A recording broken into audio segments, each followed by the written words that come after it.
Hello everybody, Jose Rodriguez here. Today I went outside and used my color checker passport to shoot a few photos basically in front of my house.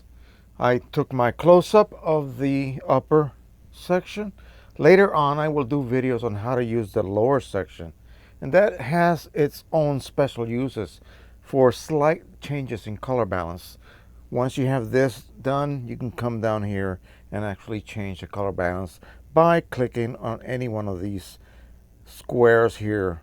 They start off as neutral and then they impart either a cool bias or a slightly warm bias. But we'll go ahead and concentrate on these. In the next video or two, I will go ahead and show you the process of how to create the profiles using the files that I just got done shooting today on the computer. So we'll put this aside.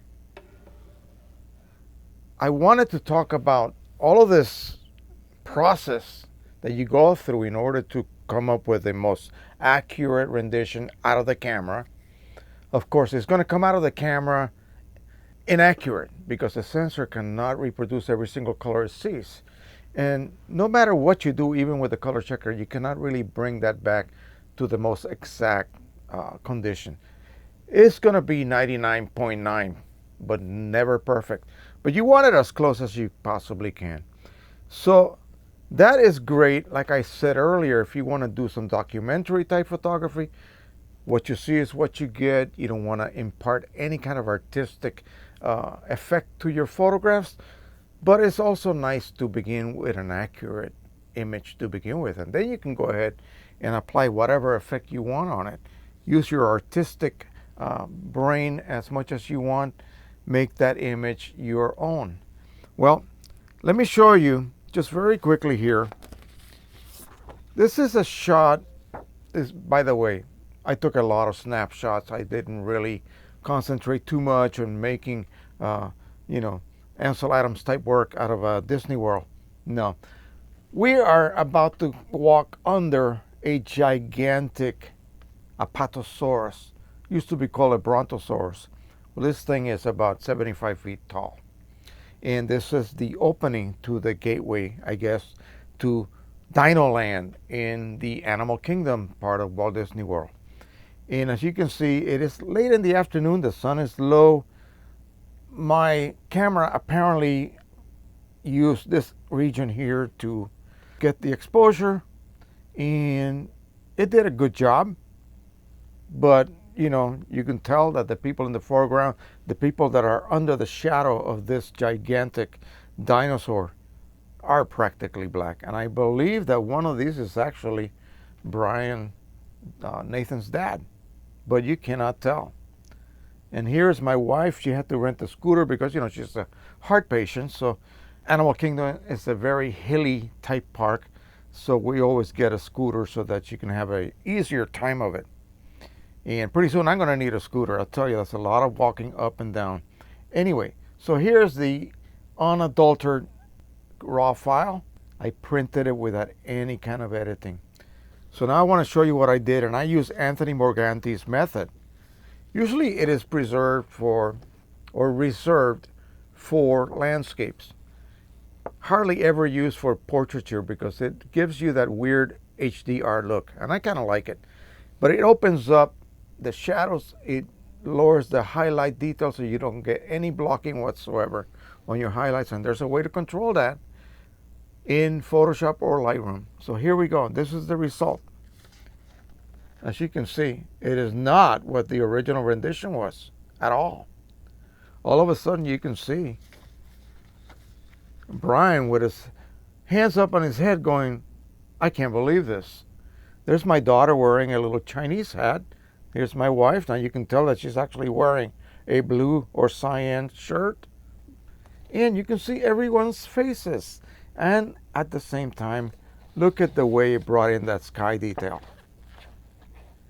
And basically it's a very simple process, and one that, of course, is not realistic, but in this case I like it because it just makes the image look a lot better. It makes it a lot more interesting because it gives me a view of what's actually taking place around this area, unlike this is. like looking straight out of a tunnel into a bright sunlit area. You don't know what's going on at all. Look at the difference in detail between the roof of this building here and here. This is absolutely gone, and it's lacking snap and it's lacking pop in the color. And I did not increase the saturation by any great amount either. This is all imparted by this method. Basically, it goes like this. You open this either in Lightroom or in your raw converter in Photoshop. In Lightroom, you will simply reduce the highlights down to maximum, as low as they will go, increase the shadows as high as they will go. And then by pressing the Alt key, you then increase your white until you start getting that warning, and then you decrease it. That way your whitest white will be just under pure border white or paper-based white. The same thing with the shadows. You Alt key and you move the black slider until you begin to get a clipping indication on your blackest black.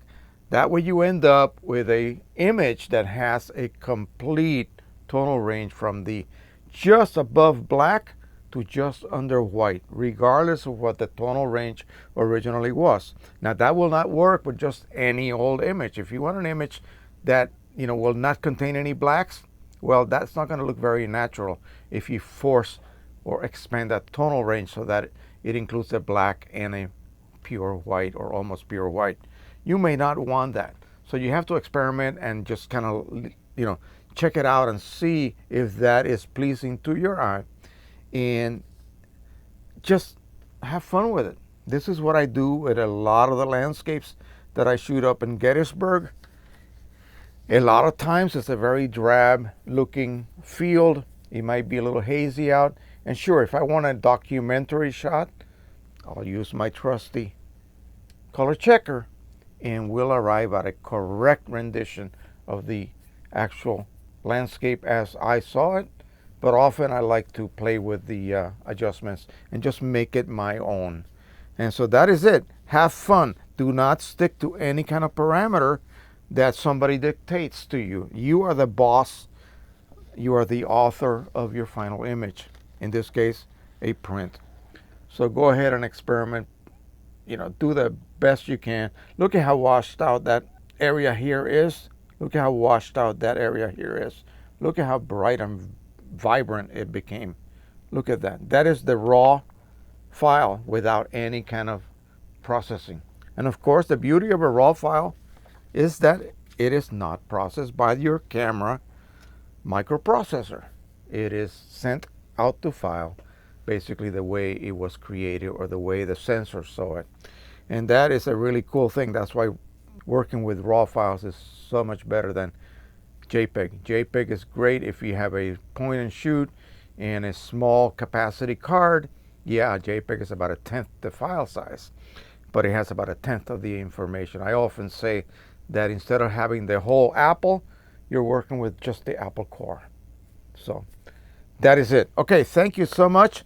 I will be right back with another subject that somebody brought up, and I'll be more than happy to try to address it. So thank you once again. Don't forget to subscribe, share, and like. And by the way, just the other day, one of your viewers alerted me to someone had literally stolen one of my videos. Which one? My Pro 100 setup video. It's about an hour long. They stole it and put it on their site, someplace in India.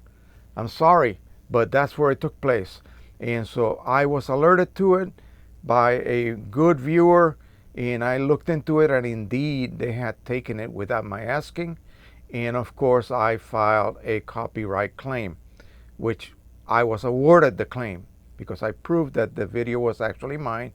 And of course they answered me back saying that they didn't know there was such a thing as a copyright claim. Really? Yeah, you must be either living under a rock or you know nothing about YouTube, and I don't believe you. You didn't know exactly what you were doing. But they deleted it, and so I removed the claim. So that's what's going to happen if you try to steal my video or any other person's video. You just don't do that. Don't do that. All right. Thank you again. Again, keep it up. Tell everyone about it. And until the next time, happy printing, everybody.